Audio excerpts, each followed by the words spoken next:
매일 성경과 함께하는 오늘의 큐티 시간입니다. 3월 10일 오늘의 말씀은 누가복음 10장 1절에서 24절입니다.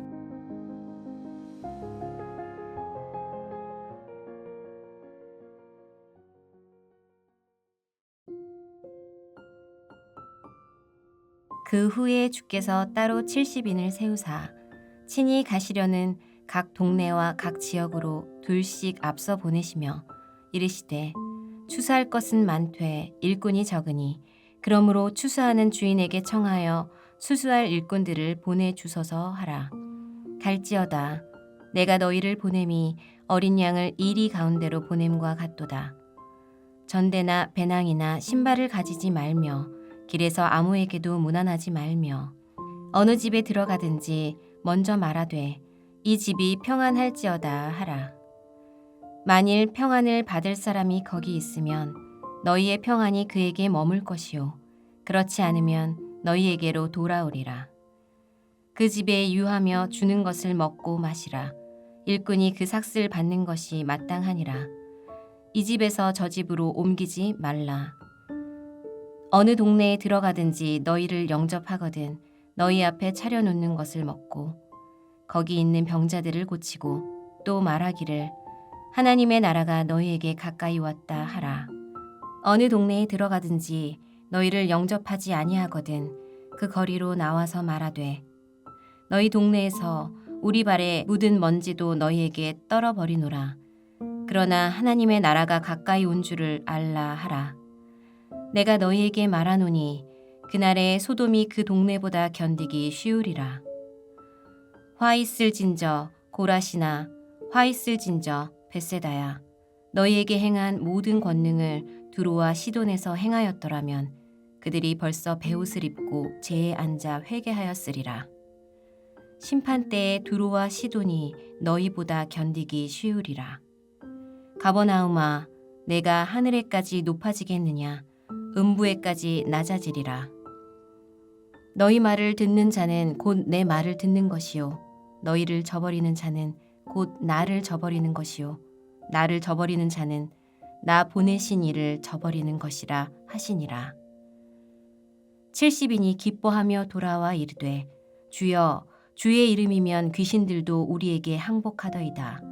예수께서 이르시되 사탄이 하늘로부터 번개같이 떨어지는 것을 내가 보았노라. 내가 너희에게 뱀과 전갈을 밟으며 원수의 모든 능력을 제어할 권능을 주었으니 너희를 해칠 자가 결코 없으리라. 그러나 귀신들이 너희에게 항복하는 것으로 기뻐하지 말고 너희 이름이 하늘에 기록된 것으로 기뻐하라 하시니라. 그때 예수께서 성령으로 기뻐하시며 이르시되 천지의 주제이신 아버지여 이것을 지혜롭고 슬기 있는 자들에게는 숨기시고 어린아이들에게는 나타내심을 감사하나이다. 옳소이다. 이렇게 된 것이 아버지의 뜻이니이다. 내 아버지께서 모든 것을 내게 주셨으니 아버지 외에는 아들이 누구인지 아는 자가 없고 아들과 또 아들의 소원대로 계시를 받는 자 외에는 아버지가 누구인지 아는 자가 없나이다 하시고 제자들을 돌아보시며 조용히 이르시되 너희가 보는 것을 보는 눈은 복이 있도다. 내가 너희에게 말하노니 많은 선지자와 임금이 너희가 보는 바를 보고자 하였으되 보지 못하였으며 너희가 듣는 바를 듣고자 하였으되 듣지 못하였느니라.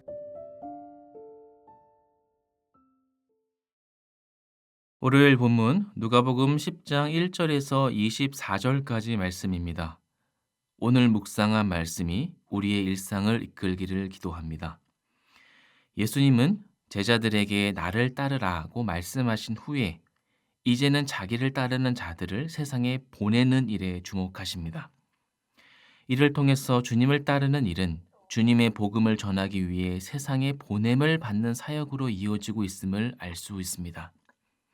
주님을 따르는 일과 주님을 알리는 일이 함께해야 함을 일깨워주는 것이죠.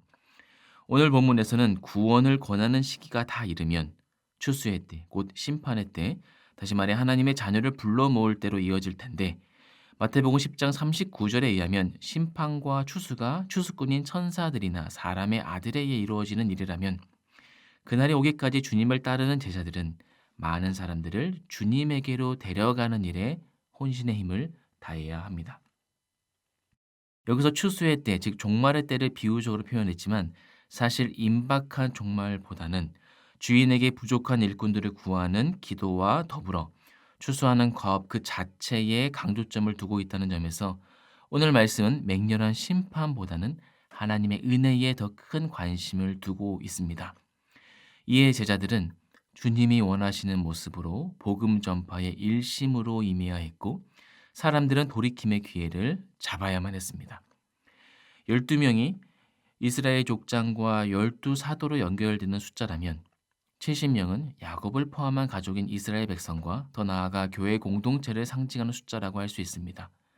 이제 온 교회는 마지막 심판을 염두에 두고 주님을 따르는 자들에게 주어진 그 부르심에 따라서 복음을 알리는 일을 해야 했습니다. 전도자들은 가지고 다니지 말아야 하는 3가지 금지 조항을 성실히 수행해야 했습니다. 비록 제자들이 주님을 알리러 가는 길이 어린 양을 이리 가운데로 보내는 위험한 일인 것을 분명한 사실이지만 그렇다고 해서 허리띠나 배낭이나 신발이나 금과 은을 챙기는 등 만반의 준비를 다하는 모습으로 다닐 수는 없었습니다. 예수님은 전도자들이 전적으로 주인이신 하나님에게 의존하는 모습으로 나아가기를 바랐습니다. 소유물의 전적인 포기는 종말 시대의 온전한 회개와 전적인 의존을 의미하는 모습이기 때문입니다. 또한 70명의 전도자들은 사람들이 영접하든지 그렇지 아니하든지 간에 그들에게 동일한 메시지를 전해야 했습니다. 영접하는 자들을 향해서는 생존을 위한 식사와 하나님의 임재를 상징하는 병고침의 사역과 더 깊은 교제로 나아가면서 9절에 하나님 나라가 너희에게 가까이 왔다라는 말을 전해야 합니다. 한편 자신들을 영접하지 아니하는 자들을 향해서는 먼지를 털어서 하나님 나라가 임하지 않았음을 상징적으로 보여주되 그들을 향해서도 11절에 그러나 하나님 나라가 가까이 온 줄을 알라라는 말씀을 앞에와 동일하게 전해야 했습니다. 대중의 반응에 따라 메시지의 내용이 달라질 수 없고 전도자나 설교자는 심판의 자리에서 사람들을 평가할 수 없는 위치임을 정확히 인지해야 했습니다. 오늘날에도 강단에서 말씀을 전하는 종이라고 해서 하나님 편에서 이루어져야 하는 구원과 심판을 결정하는 자리에서는 우를 범하지 말아야 할 것입니다. 철저히 주인에게 의존된 모습으로 주어진 부르심에 응하는 삶을 사는 것이 중요한 것입니다. 이에 사람들은 2가지 반응으로 전도자들을 대할 것입니다.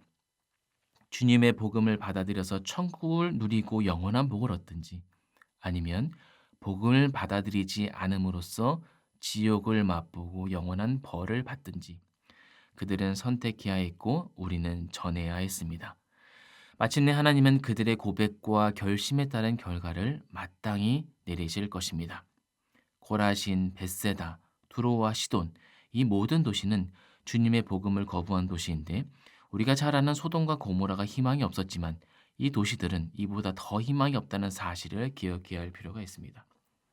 누가복음 10장 17절부터 24절까지는 70명의 전도자들이 돌아와 주님 앞에서 성공적인 사역을 보고하는 장면이 이어집니다. 주님이 제자들에게 주실 권능 앞에 귀신들이 속수무책으로 무너졌습니다. 제자들은 신이 났고 자신의 달란트에 주목하려는 시도가 있었을 것입니다. 하지만 19절에 우리가 주목해야 합니다. 내가 너희에게 원수의 모든 능력을 제어할 권능을 주셨다는 말씀 앞에서 우리는 성공적인 사역 이후에 여전히 주목하고 박수치고 서로 격려해야 하는 대목이 어디인지를 분명히 알아야 합니다. 하나님의 권능과 우리의 능력, 그 사람의 역량이 서로가 외치는 환호와 박수 속에서 은근히 짬뽕되어 있지는 않은지 점검할 필요가 있습니다. 사역하는 우리 안에 큰 기쁨의 원천이 무엇입니까? 은연중에 하나님이 주신 권능보다 사역 승리주의와 성과주의, 숫자와 인원에 민감한 우리네 모습이 앞서 있지는 않습니까? 마태복음 7장 22절에서 23절 주여 주여 하는 수많은 자들이 주의 이름으로 귀신을 쫓아냈지만 그때의 주님이 내가 너희를 도무지 알지 못한다는 말씀은 우리로 하여금 정신이 번쩍 들게 합니다. 어린아이와 같은 모습으로 성령에 붙들린 마음으로 주님의 이름을 전하고 주님의 능력을 앞세우는 우리 모두가 되기를 소망합니다. 기도하겠습니다. 하나님, 우리가 주님을 따르겠습니다. 우리가 주님을 전하겠습니다. 그리고 주님의 권능으로 주님만을 높이겠습니다. 이 모든 말씀 우리 주 예수 그리스도의 이름으로 기도합니다. 아멘.